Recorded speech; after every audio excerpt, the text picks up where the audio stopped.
بہت سے ہمارے مسلمان بھائی سمجھتے ہیں کہ ہم دیندار سچے پکے مسلمان بن ہی نہیں سکتے یا بن کر رہ نہیں سکتے۔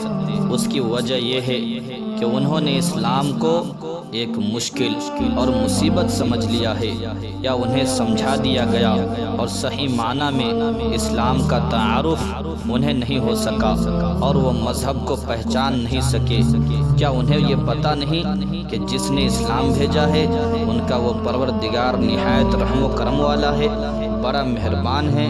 بلکہ وہ بڑا ارحم الراحمین ہے، اکرم الاکرمین ہے، اور جس رسول کے وسیلے سے اس نے اسلام دیا ہے اس کو اس نے سب جہانوں کے لیے رحمت بنا کر بھیجا ہے۔ ہاں، اگر آپ یہ خیال کرتے ہوں کہ آپ کے نفس پر کوئی زور نہ پڑے، عیش و آرام میں کوئی کمی نہ آئے، ضرورت سے زیادہ کھانے پینے، پہننے، اوڑھنے، سونے اور گھومنے پھرنے بھی ہوتے رہیں اور آپ سچے پکے مسلمان بن جائیں، اپنے رب کو راضی کر لیں، تو یہ آپ کی بھول ہے۔ آخر اپنے دنیاوی مقاصد حاصل کرنے کے لیے بھی تو آپ کو پریشانیاں اٹھانی پڑتی ہیں۔ کبھی راتوں کی نیندیں خراب ہوتی ہے اور کبھی دن کے چین چھوڑنا پڑتے ہیں، دنگے اور فساد کرنا پڑ جاتے ہیں، لڑائیاں اور جھگڑے مول لینا پڑتے ہیں، برائی بھلائی سے واسطہ پڑتا ہے، کبھی آپ کی ہنسی اڑائی جاتی ہے، کبھی ذلت و رسوائی کا سامنا کرنا پڑتا ہے۔ پھر اللہ اور اس کے رسول کو راضی کرنے کے لیے سب دن کی جنت اور دوزخ کے اندر سے نجات حاصل کرنے کے لیے آپ کو کچھ پریشانیوں، مزاج کے خلاف باتوں کا سامنا کرنا پڑے تو اس پر آپ کیوں حیران ہیں؟ آخر وہ کون سی بلندی ہے جس پر آپ بغیر زینے اور سیڑھی کے چڑھ جاتے ہیں؟ اور وہ کون سا مقصد ہے جو بغیر کچھ کیے حاصل ہو جاتا ہے؟ اور وہ کون سی منزل اور کون سا مرتبہ ہے جو بغیر جان جوکھم میں ڈالے آپ اسے حاصل کر لیتے ہیں؟ کیا آپ نے سربراہیاں اور کرسیاں حاصل کرنے کے لیے سیاسی لوگوں کی دیوانگی اور ان کے جنون کو نہیں دیکھا ہے؟ ان کے راہوں کی دقتیں، اڑچنیں اور پریشانیاں آپ کی نظر سے نہیں گزری ہیں؟ کہیں انہیں کالے جھنڈے دکھائے جا رہے ہیں، کہیں ان کی کاروں پر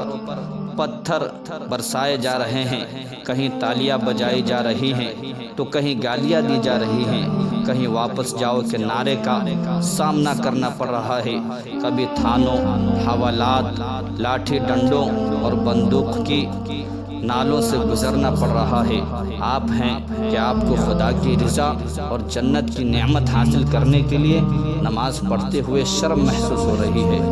ذرا سی ٹوپی سر پر رکھنا بوجھ بنا ہوا ہے، 4 انگل داڑھی رکھنے میں سر شرم کے مارے جھکے جا رہے ہیں، گندی فلمیں، ننگی تصویریں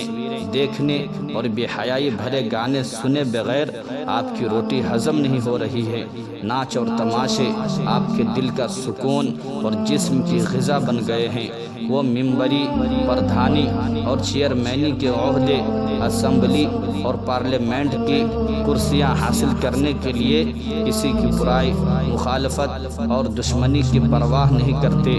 آپ اپنے بیوی بچوں اور نوکروں تک سے نماز روزے کے لیے کہتے ہوئے ڈرتے ہیں۔ آپ کی جوان بہنیں بیٹیاں کھلے گلے اور بے آستین والے لباس پہن کر ننگے سر سڑکوں، بازاروں میں اپنے جسم سب کو دکھاتے گھوم رہی ہیں اور آپ انہیں ٹوکنے روکنے میں جھجک محسوس کر رہے ہیں۔ صحیح بات یہ ہے کہ آپ کو قبر و آخرت کی کوئی فکر نہیں رہ گئی، بس دنیا ہی کی زندگی کو آپ نے سب کچھ سمجھ لیا ہے۔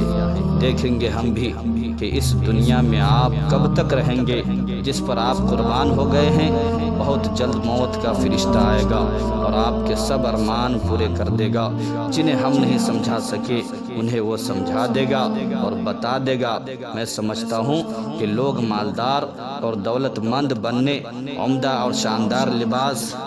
عمدہ اور شاندار بلڈنگیں بنانے، ایک سے ایک بڑھیا لباس پہننے اور سیاسی اقتدار حاصل کرنے کے لیے